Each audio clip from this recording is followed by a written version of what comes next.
सुप्रभात बच्चों। आज हम आपकी हिंदी की पाठ्य पुस्तक वट वृक्ष का पाठ 5 जिसका नाम पिपीलिका है।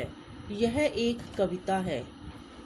यह कविता एक चींटी के बारे में है। कविता कुछ इस प्रकार से है।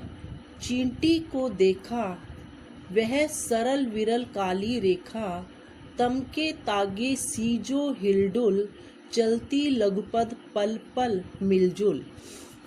इसमें कवि ने चींटी की श्रमशीलता का वर्णन किया है। मनुष्य को इससे प्रेरणा लेनी चाहिए। कवि कहता है कि क्या आपने कभी चींटी को ध्यान से देखा है? वह सीधी सरल यानी सीधी सादी, साधारण, पतली और काले धागे के समान हिलती ढुलती अपने छोटे छोटे पैरों से हर पल प्रतिपल मिलजुल कर चलती है। वह है पिपीलिका पाती, देखो न किस भांति, काम करती वह सतत, कन कन करके चुनती अविरत। इसमें कवि कहता कि वह चींटियों की पंक्ति अर्थात लाइन है। देखो वह किस तरह से अपना निरंतर या लगातार काम कर रही है। छोटे छोटे कणों को बिना रुके चुनती है। अपने भोजन के लिए वह कितना परिश्रम कर रही है।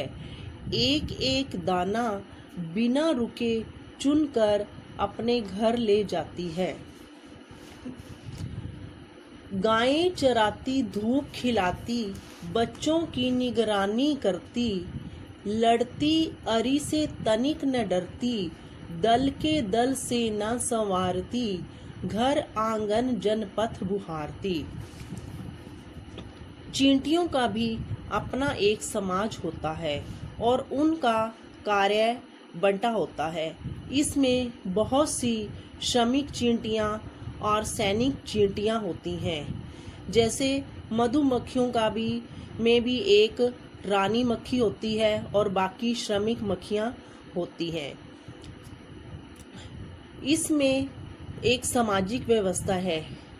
चींटियों में भी एक मुख्य चींटी होती है जिस गाय होती है और वह उन्हें बाकी चींटियां उन्हें चराने ले जाती हैं और यथा समय उन्हें धूप खिलाती हैं अर्थात धूप में ले जाती हैं।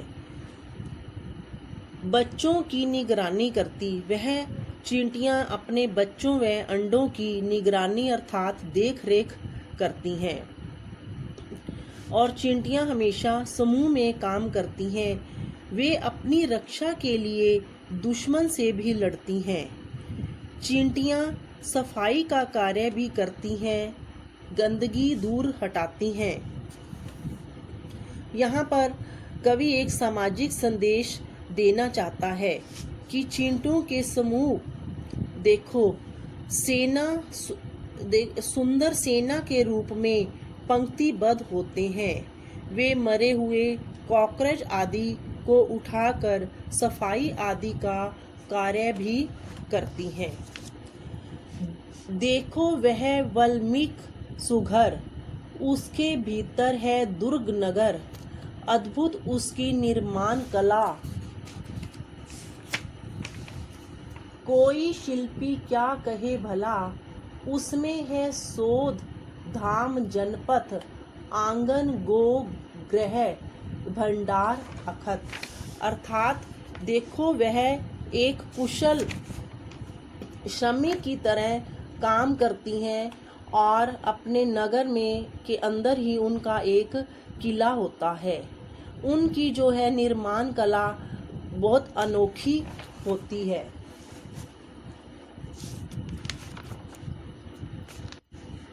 कोई शिल्पी अर्थात कारीगर भला क्या कहे। चींटियां घर, देवस्थान व लोगों के रास्ते, आंगन, गौ के घर में न कहाँ जा सकने वाले बड़े बड़े भंडार बना लेती हैं। हैडिब सद्य वर शिविर रचित ड्योडी बहु राजमार्ग विस्तृत। वे अपने अंडों से बड़ा शिविर अर्थात छावनी बना लेती हैं और बड़ी दहलीज व राजमार्ग पर भी अपना घर बना लेती हैं। चींटी है सामाजिक प्राणी। चींटी है प्राणी सामाजिक, वह श्रमजीवी, वह सुनागरिक। अर्थात चींटी एक सामाजिक प्राणी है। वह स्वच्छता का ध्यान रखना तथा स्वच्छता का ध्यान रखना हमारा कर्तव्य है। श्रमजीवी अर्थात श्रम या मेहनत करके जीती है वह सुनागरिक अर्थात वह अच्छी नागरिक है। उसका मन भी बहुत मजबूत होता है और साफ सफाई व स्वच्छता रखने में भी वह पूरा योगदान देती है।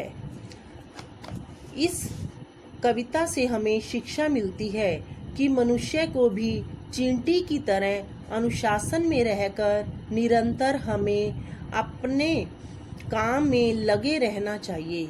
समाज के नियमों का पालन करते हुए कठोर श्रम अर्थात मेहनत करनी चाहिए और सुनागरिक बनकर अच्छा व्यवहार करना चाहिए।